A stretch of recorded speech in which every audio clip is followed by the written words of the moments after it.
representantes dos Estados Unidos e do Irã se reuniram durante 21 horas no Paquistão para negociar um cessar-fogo.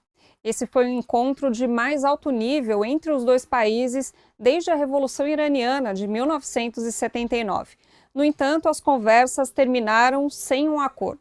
Eu sou Raquel Setz, este é o BDF Entrevista e hoje a gente vai falar sobre essa dificuldade em se chegar a um cessar-fogo para a guerra do Irã. E para isso eu recebo aqui o Ricardo Leães, que é professor de Relações Internacionais. Ricardo, obrigada pela sua participação com a gente. Olá, Raquel, tudo bem? Eu que agradeço um convite, é sempre um prazer estar aqui com o pessoal do Brasil de Fato. Bom, apesar do fiasco, desse fim de semana, os dois lados falaram que ainda estão abertos à negociação. Eu te pergunto, dá para a gente ter alguma esperança de haver pelo menos um acordo de cessar-fogo temporário aí nas próximas semanas ou não? Olha, Raquel, essa é a pergunta de $1 milhão.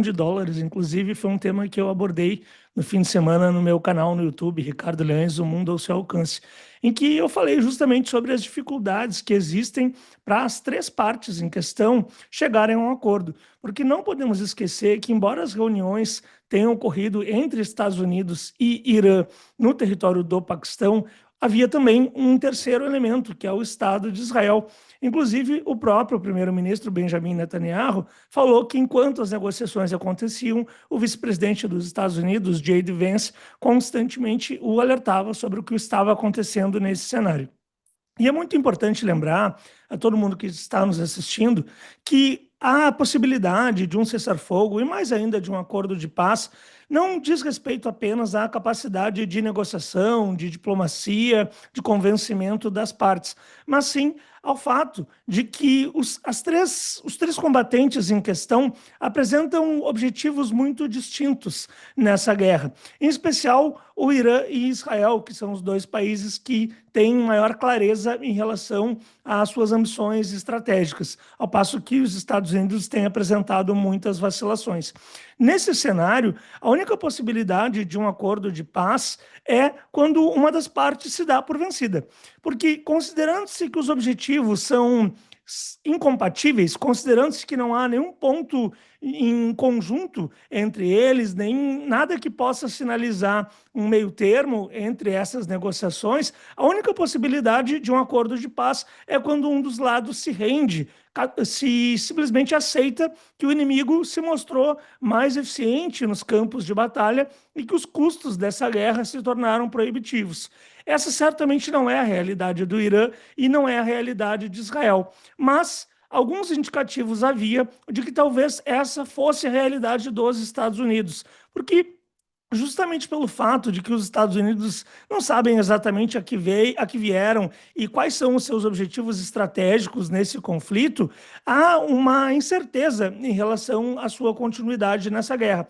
Não podemos nos esquecer, Raquel, que quando essa guerra começou, apenas 1/3 da população estadunidense a apoiava. Um percentual que remete àquela população que já, de maneira geral, defende Donald Trump.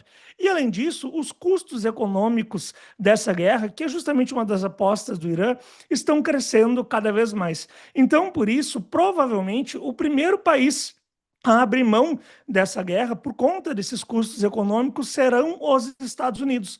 Só que existe um problema, porque os Estados Unidos há muito tempo já vinham apostando num cessar-fogo, já transmitiam essa mensagem por meio de intermediários ao governo iraniano, mas ao mesmo tempo não querem aceitar uma capitulação, não querem se render, não querem simplesmente concordar com todas as demandas do Irã, até porque isso significaria uma tremenda derrota também para Israel, que faz uma pressão para que o Washington não caminhe nesse sentido. Por conta disso tudo, um cessar-fogo e menos ainda um acordo de paz se tornam absolutamente improváveis, porque são três lados nesse conflito, dois deles querem permanecer em guerra, a menos que vençam, e eu me refiro ao Irã e a Israel, e o terceiro país, que são os Estados Unidos, ainda são muito influenciados pelo lobby sionista, que é muito presente em Washington, e aparentemente ainda não chegaram num ponto que simplesmente precisam aceitar uma rendição ou uma capitulação. Você comentou, né, que os Estados Unidos não têm um objetivo claro nessa guerra. E aí eu te pergunto, então o que estão fazendo lá? É só estão atendendo a interesses de Israel? O que está acontecendo? Essa pergunta é engraçada, né, Raquel? Porque realmente mostra exatamente o ridículo dessa situação, o insólito que a gente está vivendo.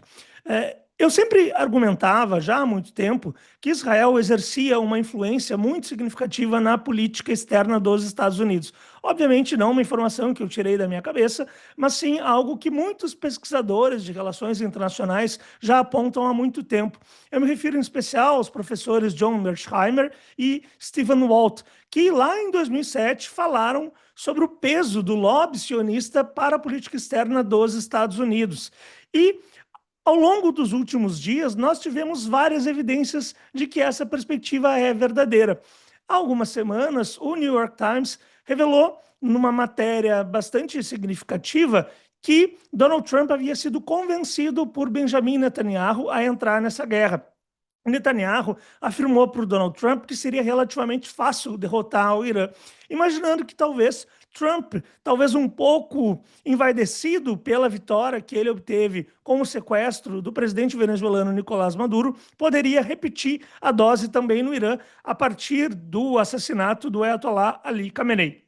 O problema é que o Netanyahu, não sabemos se de forma deliberada ou não, mas acabou enganando o Donald Trump, porque a realidade do Irã é muito diferente da realidade da Venezuela. Os iranianos já vêm se preparando para essa guerra há muito tempo. E o que acontece para que os Estados Unidos acabem tomando uma medida que muito mais atende os interesses de Israel do que os interesses dos Estados Unidos é o fato de que existe uma certa convergência entre determinados setores importantes nos Estados Unidos e os objetivos de Israel. Eu me refiro em especial ao complexo industrial militar e também ao setor petrolífero. Israel consegue fazer com que, de alguma forma, pareça aos estadunidenses que os seus interesses são exatamente os mesmos do que os interesses da população dos Estados Unidos, sendo que isso, na verdade, não corresponde aos fatos. E se havia alguma dúvida sobre quem estava dando as cartas nessa situação, o Benjamin Netanyahu, nos últimos dias, se encarregou de dissolvê-las, uma vez que ele disse abertamente que ele ajudou a convencer os Estados Unidos a entrar nessa guerra. Muito provavelmente também tentando atender às disputas internas de Israel, porque Netanyahu vinha sendo criticado pelo fato de que o Israel foi alijada dessas negociações. Então, talvez por isso ele quis mostrar para o mundo inteiro que, na verdade, foi ele quem convenceu os Estados Unidos a entrar nessa guerra. Só que aí o grande paradoxo é que todas aquelas pessoas, em especial os sionistas, que sempre negam a influência do lobby israelense em Washington, ficam sem ter o que dizer, uma vez que o próprio Benjamin Netanyahu admite que foi por isso que os Estados Unidos entraram nessa guerra e por esse motivo que seguem nela até o momento. Israel tem um objetivo, acho que bem evidente, de querer ser a única potência ali do Oriente Médio, e o Irã é o país que rivaliza, né, nesse sentido, e inclusive o Irã apoia, né, o Hamas, o Hezbollah, grupos que lutam contra o Estado de Israel. Então o objetivo de Israel, né, nessa guerra é enfraquecer o Irã, fazer uma mudança de regime lá? Perfeito, Raquel. A tua pergunta é muito boa, porque muitas pessoas frequentemente se equivocam em relação aos verdadeiros objetivos de Israel. Israel não quer simplesmente uma mudança política no Irã. Não ficaria satisfeita se simplesmente os ayatolás deixassem o poder. Isso porque, nesse cenário, o Irã continuaria com as suas capacidades militares. E, eventualmente, um novo governo poderia voltar a se representar uma preocupação ou uma ameaça para Israel. De nada adianta tirar os ayatolás do poder e, eventualmente, correr o risco de que eles voltem no futuro. O que Israel quer é justamente o que está contido na tua pergunta. Essa é a única grande potência da região. Israel pretende destruir as capacidades militares do Irã. Israel deseja que aconteça com o Irã o mesmo que se passou na Líbia, no Iraque e na Síria. Países que outrora tiveram capacidades militares de desafiar Israel e que hoje em dia já não tem mais. É exatamente isso que Israel pretende com essa guerra. Israel conta com o apoio dos Estados Unidos para reinar soberana no Oriente Médio. A única forma de os objetivos sionistas se materializarem é se não houver um adversário à altura de Israel. E hoje o Irã representa esse único inimigo, esse único adversário. Então é por isso que Israel ainda não desistiu dessa guerra. Uhum. Queria falar um pouquinho das consequências, né, dessa negociação de cessar-fogo mal sucedida do fim de semana, que agora, em retaliação, o Trump falou que os Estados Unidos estão fechando o Estreito de Hormuz. Ele falou que, né, já fecharam, que navios, embarcações que estiverem indo ou voltando de portos iranianos não vão poder circular. E aí eu queria saber o impacto disso sobre o Irã e sobre o comércio internacional. Olha, Raquel, mais uma vez um sinal de que o Donald Trump não sabe o que está fazendo nesse conflito. Talvez a falta de clareza estratégica sobre os objetivos estadunidenses nessa guerra ajude a explicar essa confusão. Porque, vamos lá, o Estreito de Hormuz ele já está seletivamente fechado pelo Irã há muito tempo. O que Donald Trump está pretendendo com essa iniciativa tem duas naturezas. A primeira dela é acabar com a fonte de renda para o Irã, porque essa guerra, do ponto de vista econômico para o Irã, até o momento, tem sido benéfica, pelo menos em termos imediatos, uma vez que o preço do petróleo disparou e o Irã segue conseguindo exportar os seus hidrocarbonetos, em especial para a China. E o segundo objetivo dessa medida de Donald Trump tem a ver com esse país. Donald Trump imagina que, se a China se vir prejudicada diante desse conflito, talvez ela pressione o Irã a aceitar qualquer cessar-fogo, mesmo que nas regras, nas normas impostas pelos Estados Unidos. O problema para o Donald Trump é que faltou combinar com os chineses, faltou combinar com Pequim. E já houve uma manifestação do governo chinês, uma manifestação oficial, dizendo que a China tem um acordo estratégico com o Irã, que envolve a comercialização de hidrocarbonetos, e que a China vai manter esse comércio funcionando normalmente. Então, a menos que os Estados Unidos voltem atrás, eles vão se deparar com duas possibilidades. Ou eles simplesmente passam vergonha e deixam as embarcações chinesas irem até os portos iranianos e saírem de lá, ou eles vão ter que atingir uma dessas embarcações, e aí, é claro, eles vão correr o risco de entrar em guerra diretamente contra a China, o que obviamente não é do interesse dos Estados Unidos. Mesmo que a China opte por um caminho não tão confrontacionista, caso os Estados Unidos cumpram as suas ameaças, ela pode simplesmente aumentar a transferência de armamentos para o Irã. A China é a maior fábrica do mundo atualmente e ela é capaz de produzir mísseis, drones em uma quantidade muito superior a qualquer país. Então, de qualquer modo, me parece uma medida deslocada do Donald Trump, de alguém que não sabe exatamente como lidar com essa situação e que está buscando de todas as formas pressionar os iranianos a aceitar os seus termos. O que o Donald Trump quer é uma paz imediata. Ele não imagina que vai vencer o Irã com essa medida, mas torce que isso, de alguma forma, force iranianos e chineses a buscar uma saída diplomática nos termos dos Estados Unidos. Só que o mais provável é que isso não aconteça. E mais ainda, o governo iraniano, por meio das suas guardas revolucionárias, já anunciou que vai aumentar o bloqueio contra o comércio dos outros países árabes da região. Então, o que essa situação pode fazer é com que o preço do petróleo aumente ainda mais. E isso agrada aos iranianos. O governo iraniano também brincou mais cedo que os níveis atuais dos combustíveis nos Estados Unidos vão se tornar apenas uma memória longínqua, logo, logo, caso os Estados Unidos não optem por um caminho alternativo. Então, novamente, estamos caminhando para uma escalada que seguramente vai ter impactos nos preços do petróleo, o que, por sua vez, implica uma inflação maior e pode levar o mundo a uma recessão ou até mesmo, no limite, a uma grande depressão, o que, obviamente, não é do interesse de nenhuma das partes, mas que ajudaria o Irã a forçar os Estados Unidos a aceitar negociações nos seus termos, uma vez que são eles que estão vencendo a guerra e não foram eles que pediram por um cessar-fogo. É sempre importante lembrar isso. Até a imprensa estadunidense fala que foi Donald Trump quem transmitiu a ideia de um cessar-fogo para o Irã. Então, quem está pedindo um cessar-fogo deve se dobrar aos interesses do lado que está vencendo a guerra. Uhum. Eu entrevistei na semana passada o professor Bruno Huberman, né, sobre também o tema da guerra, e ele defende que agora está nas mãos do Irã. É o Irã que vai decidir quando essa guerra termina, não é os Estados Unidos. Você concorda com essa visão? Concordo, porque existem apenas duas possibilidades para que uma guerra acabe, ou pelo menos para que haja um acordo de paz definitivo. Ou se encontra uma compatibilização de interesses, ou uma das partes vence e suplanta a outra em termos militares e a força a aceitar uma rendição. Como já comentamos nessa entrevista, que não há compatibilização de interesses, uma vez que Israel quer destruir o Irã e o Irã quer se manter vivo, e mais do que isso, destruir a hegemonia dos Estados Unidos no Golfo Pérsico, então a única possibilidade de uma saída é uma vitória militar.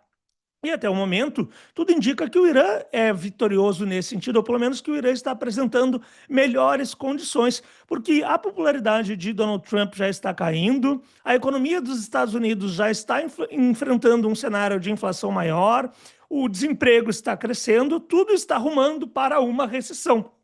Num contexto em que os Estados Unidos se avizinham de uma eleição de meio de mandato, em que é renovada toda a Câmara dos Estados Unidos e também uma parte do Senado. Então, todos os republicanos sabem nesse momento que o fracasso de Donald Trump aumenta as chances de que eles percam as eleições para um candidato democrata agora em novembro. Isso tudo dificulta muito a situação para os Estados Unidos. Por óbvio, não significa que o Irã necessariamente vai ganhar. Mas até o momento nós não temos sinalização no contrário, porque mesmo que os Estados Unidos optassem por uma saída absolutamente horrenda, que seria a utilização de armas nucleares, o Irã, em consequência, destruiria toda a infraestrutura energética do Golfo Pérsico. De modo que os Estados Unidos tampouco sairiam vencedores num cenário assim.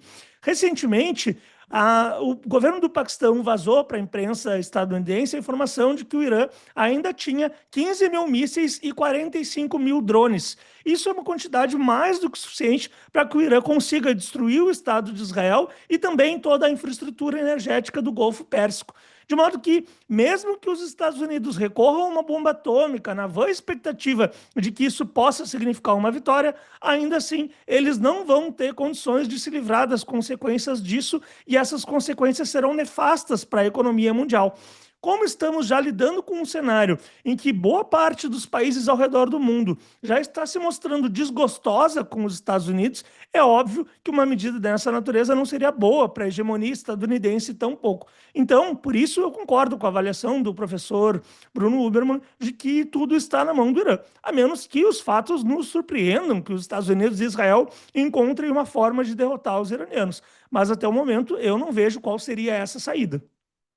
A gente ainda vai comentar essas questões, né, das consequências da guerra, também da participação de outros países, mas eu queria voltar um pouquinho para esse acordo frustrado do fim de semana, que parece que teve três pontos principais de discórdia. Eu queria comentar cada um deles, começando pela questão do Líbano, né? Vamos lembrar então que na semana passada, Estados Unidos, Irã e Israel tinham anunciado uma trégua de 2 semanas e poucas horas depois Israel começou a atacar pesadamente o Líbano, né? Em um dia matou 300 pessoas lá. No total, o número de mortos no Líbano já passa de 2.000 e Israel veio com a desculpa, não, mas o Líbano não fazia parte do acordo, a gente pode atacar à vontade. Então, eu queria que você comentasse um pouquinho esse primeiro aspecto. Raquel, mais uma vez o governo de Israel está fazendo aquilo que faz de melhor, que é mentir. Sendo que a segunda coisa que o governo de Israel faz de melhor é matar pessoas inocentes. Na verdade, o que nós temos em relação a esse tema, que já vinha sendo falado desde muito antes, é que o Irã exigiu que o Líbano fosse incluído nesse cessar-fogo. Essa decisão causa estranheza em muitas pessoas, que não entendem o porquê de o Irã simplesmente querer defender o Líbano. Mas não podemos esquecer que o Hezbollah é o aliado de primeira ordem do Irã. O Hezbollah foi fundado em 1982, logo depois da invasão israelense no sul do Líbano. E desde então, ele conta com apoio político, militar, econômico e diplomático do Irã. O Hezbollah já foi treinado em combate na Síria e também no seu próprio território. De modo que, para o Irã, abandonar o Hezbollah seria um tiro no pé, porque ter aliados espalhados pelo Oriente Médio, como é o caso do próprio Hezbollah, das milícias xiitas no Iraque, de grupos armados na Síria e do movimento Ansar Allah no Iêmen, bem é claro, do Hamas na Palestina, é algo que faz com que o Irã possa contar com inimigos mais próximos do território de Israel. De modo que, se Israel optar por uma guerra contra o Irã, Israel vai ter que lidar com vários aliados iranianos que estão nas suas cercanias. Então, abrir mão de um aliado como o Hezbollah, além de significar uma traição, seria uma burrice do ponto de vista estratégico. Até porque o governo sírio de Bashar al-Assad já caiu e isso também produziria uma reação negativa nos outros aliados do Irã. Então, por conta disso, o Irã sempre deixou muito claro que o Líbano precisava ser incluído no cessar-fogo. Depois disso, o próprio primeiro-ministro paquistanês afirmou numa publicação oficial que o Líbano estava incluindo nesse cessar-fogo. E, na sequência, a imprensa estadunidense divulgou que o texto que foi publicado pelo primeiro-ministro paquistanês foi pré-aprovado pela Casa Branca. Então, é simplesmente mentira a ideia de que o Líbano não estava incluído, como o Donald Trump, que é outro mentiroso contumaz, tentou aparecer nos dias seguintes, até de alguma forma para tentar livrar a barra dele junto com os sionistas que o criticaram pela decisão de propor um cessar-fogo com o Irã. Só que o problema é que Israel não é controlada pelos Estados Unidos. De novo, nessa relação, não é o cachorro que abana o rabo, mas é o rabo que abana o cachorro. Isso dá uma dificuldade muito grande para que um acordo de paz saia nesse contexto. Vamos lembrar que lá na terça-feira, em que o Donald Trump anunciou o cessar-fogo, no dia 7 de abril, logo na sequência, o Joe Kent, que foi diretor de contra-inteligência da CIA e saiu dessa função justamente porque discordava da influência dos Estados Unidos em Israel, alertou que Israel provavelmente não cumpriria com esse cessar-fogo, que ele apenas seria viabilizado caso Donald Trump conseguisse efetivamente controlar os israelenses. E aí, o que nós vimos no dia seguinte foi Israel realizando os maiores bombardeios até agora contra o território libanês e atingindo de maneira indiscriminada vários civis, embora, como sempre, mentindo que esses prédios que foram atacados tinham um ou outro integrante do Hezbollah. Então, infelizmente, esse é o cenário que nós temos agora e, por enquanto, aparentemente os Estados Unidos não têm a coragem de desafiar Israel nesse sentido. Israel quer a manutenção dessa guerra e não é só Benjamin Netanyahu. A maioria da população israelense, sobretudo a população judaica, apoia a continuação dessa guerra, o que torna realmente um cenário muito difícil. Uhum. Outro ponto ali de discórdia foi o programa nuclear iraniano, né, que Estados Unidos e Israel alegam que teria fins de criar armas nucleares. O Irã diz que não, mas ao mesmo tempo enriquece o urânio a níveis mais altos do que o necessário para um uso puramente civil. Então eu queria que você comentasse um pouquinho também esse aspecto, por favor. Nesse tema, tem duas questões que nós não podemos perder de vista. Em primeiro lugar, Raquel, o Irã não tem uma bomba atômica, pelo menos não tem até agora, antes dessa guerra começar, porque havia uma fátua que proibia o desenvolvimento de armas nucleares no Irã. Para quem não sabe, a fátua é um decreto jurídico religioso que foi expedido pelo Ayatollah Ali Khamenei. E ele afirmava, então, que armas químicas e armas nucleares não podem ser construídas no Irã, porque, por definição, esse tipo de armamento acaba atingindo civis. O Irã sabe que uma guerra também civis são atingidos, mas uma questão é um míssil balístico daqui a um pouco não cair exatamente no lugar preciso e matar uma, duas ou três pessoas e ferir outras mais. Já outra questão é utilizar um armamento que, por natureza, vai impactar civis. É impossível que uma arma nuclear seja utilizada sem que civis sejam atingidos. E o Irã nunca quis uma arma dessa natureza, tanto que o Ayatollah Ali Khamenei publicou essa fátua. E esse tema é curioso porque existem muitas pessoas que estão todos os dias denunciando o caráter teocrático do sistema político iraniano, mas que convenientemente ignoram essa fátua. Seria como dizer que a Igreja Católica simplesmente estaria desrespeitando uma bula do Papa. É algo absolutamente impossível. Então, o Irã nunca teve uma bomba nuclear porque o Irã nunca quis ter uma bomba nuclear por determinação do Ayatollah, agora falecido, Ali Khamenei. Só que, ao mesmo tempo, O Irã sabe que ter estoque de urânio enriquecido a um patamar maior do que o registrado para usos civis acaba sendo um instrumento de barganha. O Irã optou por enriquecer esse urânio até 60% e manter esses estoques reservados numa área que ainda é desconhecida do grande público, porque sabe que isso é uma forma de barganhar algum acordo melhor. Ele pode simplesmente oferecer esses estoques em uma negociação em troca de algum benefício maior. Se o Irã não tivesse esses estoques, ele teria menos poder de manobra, menos barganha em relação aos seus inimigos. Então é por isso que o Irã tem esse programa nuclear. Agora, a segunda questão é que, ou melhor, o ponto é que essa situação toda cria um desgaste em Israel, porque Israel quer permanecer como a única potência nuclear da região.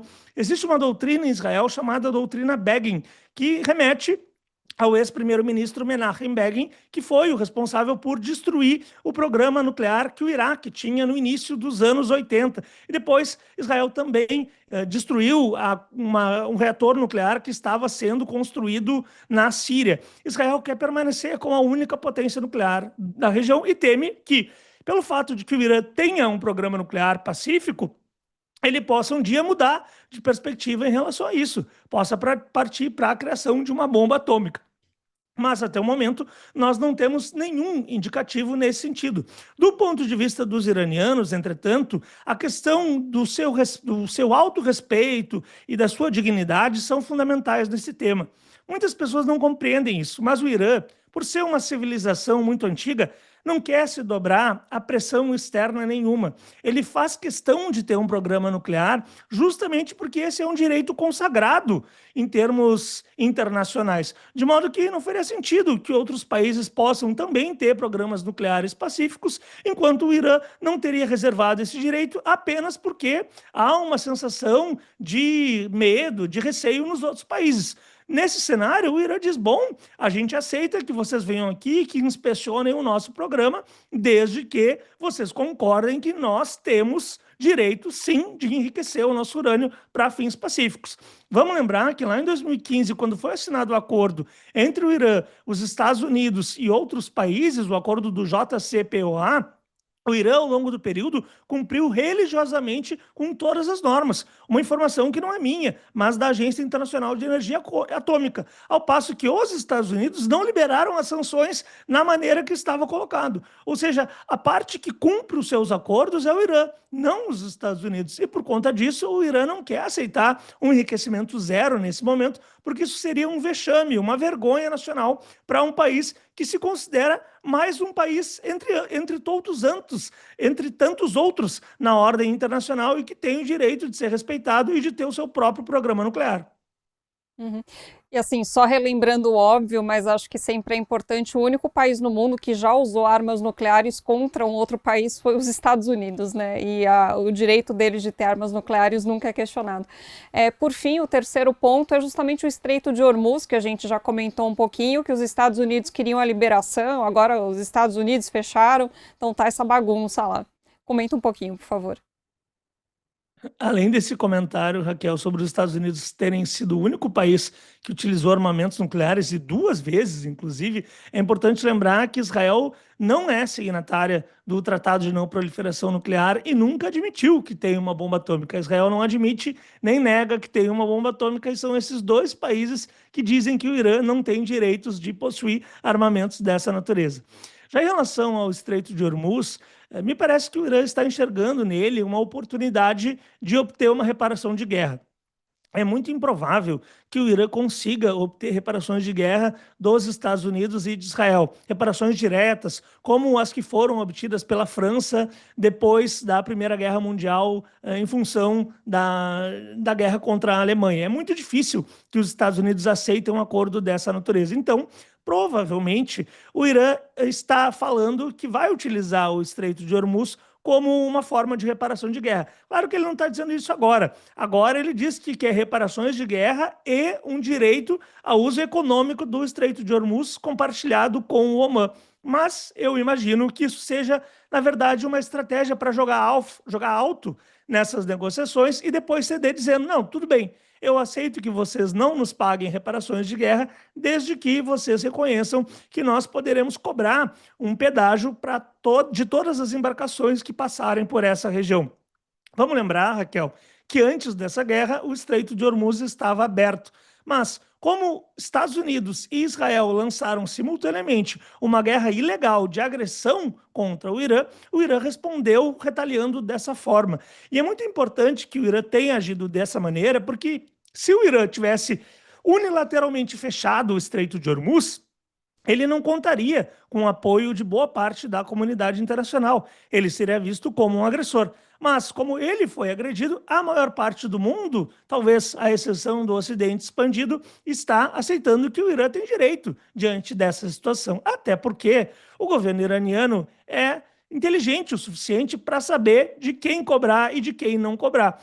O fato de que o Irã propõe dividir esses recursos com o Omã, por exemplo, é uma forma de buscar ampliar a sua presença, a sua influência no Golfo Pérsico. O Irã sabe respeitar os seus aliados, tanto que o embaixador iraniano no Brasil disse que o Irã deixaria que fertilizantes fossem transportados pela região, sendo levados aqui ao território brasileiro, porque essa é uma das nossas maiores preocupações em relação a essa guerra.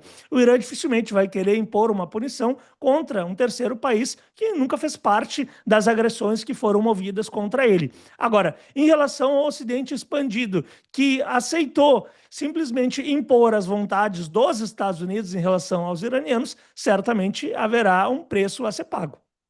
Uhum. E os Estados Unidos têm pressionado a Europa para que os países europeus se envolvam, né, diretamente na guerra. Hoje também, com o fechamento do Estreito de Hormuz, o Trump começou a pressionar os outros países da OTAN a participarem desse fechamento, e tanto os países europeus quanto os países da OTAN falaram não, a gente não vai se envolver nisso, né? Queria te fazer algumas perguntas a partir desse tema. Primeiro, o Trump ele tem uma vontade, um planejamento de expandir esse conflito, de trazer outros países e talvez até tornar um conflito global. E outra coisa que eu queria saber, isso mostra que os Estados Unidos não estão conseguindo dar conta dessa guerra só com Israel do lado? Com certeza mostra. Vou começar pelo fim da pergunta. Sem dúvida mostra, porque não deixa de ser engraçado que os Estados Unidos, que são a maior potência militar convencional da história da humanidade, simplesmente não estejam conseguindo lidar com um inimigo que é teoricamente muito mais fraco.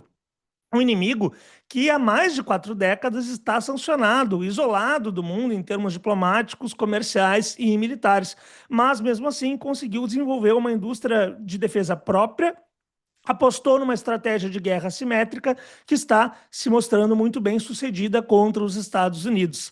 Ao mesmo tempo, não podemos ignorar a ironia, porque os Estados Unidos, em especial desde o final da Segunda Guerra Mundial, jamais trataram a Europa como seus aliados. Os Estados Unidos sempre quiseram que a Europa fosse a sua vassala, que ela simplesmente obedecesse às ordens dos Estados Unidos e que se comportassem de maneira adequada.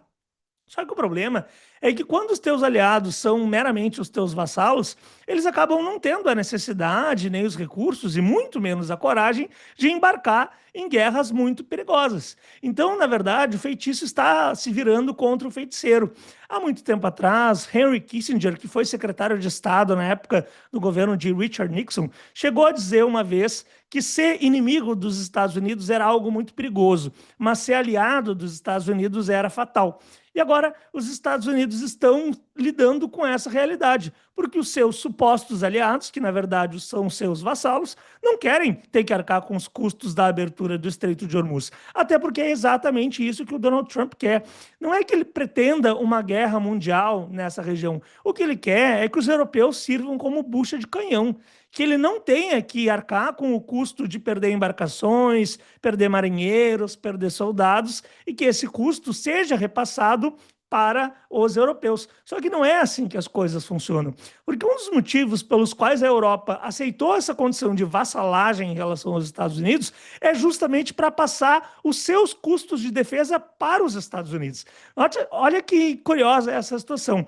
A Europa concordou com essa situação porque ela imaginou, bom, então eu não vou ter tantos custos militares porque os Estados Unidos vão arcar com esses custos. Eu perco a minha autonomia estratégica, mas, pelo menos, eu não preciso ficar gastando tanto com armamentos, nem ter que entrar em guerra em situações críticas. Na verdade, os Estados Unidos vão ser responsáveis por isso. Só que aí chega numa situação crítica causada pelos Estados Unidos, sem que tenha havido qualquer negociação com os europeus para que ela fosse iniciada. Aí chegamos num cenário que os Estados Unidos não sabem o que fazer, não sabem como resolver ou não têm a coragem de arcar com os custos militares e humanos dessa investida. E mais, querem eles repassar os custos para os europeus. Aí os europeus vão dizer, não, eu troquei minha autonomia estratégica para que os custos militares fossem de vocês, agora vocês que arquem com esses custos. É até possível que algum governante europeu conte algum conto da carochinha, diga que está pensando em lançar alguns navios para a região, que vai abordar o tema internamente, em conjunto com outros países europeus, mas na prática esses países não têm nem a capacidade e muito menos a disposição de fazer qualquer coisa nesse momento.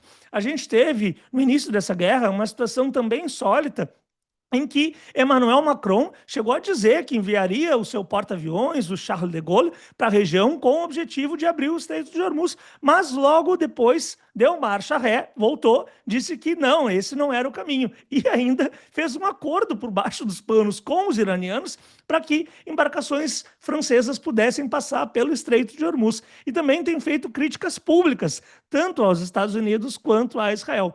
Isso tudo mostra que essa guerra está sendo um desastre estratégico para os Estados Unidos, que entraram nesse conflito simplesmente tentando atender aos interesses israelenses, acreditando numa promessa mentirosa de que o governo iraniano cairia rapidamente e agora não sabem simplesmente como sair. Porque a única possibilidade de saída é se aceitarem uma rendição humilhante, a maior derrota estratégica da história do país. Não querem fazer uma situação como essa, e enquanto isso não acontece, estão buscando de todas as formas pressionar o Irã a aceitar um acordo nos seus termos. Só que isso não funciona, Raquel. Isso não, a história dos conflitos militares não mostra países que estão vencendo uma guerra e que acabam aceitando uma determinação do outro país simplesmente porque estão pensando nos custos econômicos, humanitários, enfim. Até porque tudo que nós tivemos até agora de conteúdo, de imagem sobre a população iraniana é algo absolutamente impressionante. A população iraniana, entre os três combatentes, é sem dúvida a mais afetada por essa guerra, porque a guerra não chegou no território estadunidense e em Israel existem bunkers e existe um sistema de defesa antiaéreo que é muito mais eficiente do que o sistema de defesa antiaéreo do Irã. No Irã não existem abrigos dessa natureza e o governo iraniano nem se coloca a pretensão de conseguir proteger a sua população desses bombardeios. Mas mesmo assim, o que nós vemos é todos os dias a população iraniana saindo às ruas, defendendo o governo e defendendo o país contra essa agressão. Mesmo setores que eram críticos do governo iraniano agora deram uma trégua nessas críticas porque estão vendo que, em última instância, os líderes iranianos estão pagando com a sua própria vida. Isso foi um grande tiro no pé que Estados Unidos e Israel deram, e poucas pessoas estão falando sobre isso. Quando Israel e Estados Unidos assassinaram o Ayatollah Ali Khamenei, eles mostraram para a população iraniana, inclusive os opositores do governo, que o seu maior líder estava disposto a morrer por eles. Ou seja, imagina o impacto que isso seria se tratasse de uma guerra aqui no Brasil, com um governante que nós odiamos, mas que eventualmente colocasse em risco a própria vida em nome do Brasil. É óbvio que isso nos faria mudar de perspectiva em relação a ele, e é justamente isso que está acontecendo agora no Irã. Quando você estava falando dos países europeus, eu lembrei muito do começo dos anos 2000, né, da invasão do Afeganistão e do Iraque, em que vários países acabaram entrando, né, nessa aventura, entre muitas aspas, com os Estados Unidos, Principalmente, né, o Reino Unido foi um aliado assim de primeira hora dos Estados Unidos. Claro que tem questões internas também, né? Quem era o governo na época, quem é o governo hoje. Mas hoje, por exemplo, o Reino Unido falou que não vai se meter de jeito nenhum, né, nessa briga, eles não têm nada a ver com isso. Isso mostra também que a visão que os países que seriam aliados ou vassalos dos Estados Unidos têm, né, dessa potência dos Estados Unidos também mudou aí nesses anos e com os fracassos, né, que foram essas intervenções em países do Oriente Médio. Raquel, muito boa a tua lembrança, e é engraçado, porque quando a gente olha para o quadro aberto das relações entre a Europa e os Estados Unidos, a gente consegue ver uma mudança até num sentido bem curioso. Porque se a gente pensar no início dessa guerra, lá no dia 28 de fevereiro, parece que a Europa está muito mais vassala dos Estados Unidos. Porque, como você muito bem colocou, de fato, naquela época, o governo do Reino Unido, de Tony Blair, aceitou entrar na guerra ao lado dos Estados Unidos contra o Iraque. Só que, nessa mesma oportunidade, os governos da França e da Alemanha rejeitaram isso. Não apoiaram essa guerra e foram muito criticados pelos Estados Unidos, porque na época se dizia que eles não estavam se comportando como verdadeiros aliados estadunidenses. Quando essa guerra começou, no dia 28 de fevereiro, embora nenhum país europeu tenha entrado nessa guerra, até porque, ao que me consta, nenhum foi convidado num primeiro momento, mesmo assim, nenhum deles, pelo menos dos principais países da região, se opôs a esse conflito. O Emmanuel Macron já tinha dado sinais de que apoiava uma intervenção no Irã há muito tempo. O governo da Alemanha se comportou de forma absolutamente servil, também apoiando a invasão estadunidense. E mais do que isso, quando o principal opositor dessa guerra na Europa se manifestou, que foi o Pedro Sanches, dizendo que os Estados Unidos não poderiam utilizar o seu território para conduzir ataques contra o Irã, uma medida absolutamente justa, legal e sensata, uma vez que o Irã também está atingindo países no Golfo Pérsico que permitiram que seu território fosse utilizado como ponta de lança para atacá-lo. Qual foi a reação dos Estados Unidos? Foi emitir uma nova ameaça contra a Espanha. Donald Trump disse que não mais faria comércio com esse país e, mais do que isso, nessa oportunidade, o Friedrich Merz, o chanceler alemão, disse que o Donald Trump estava certo.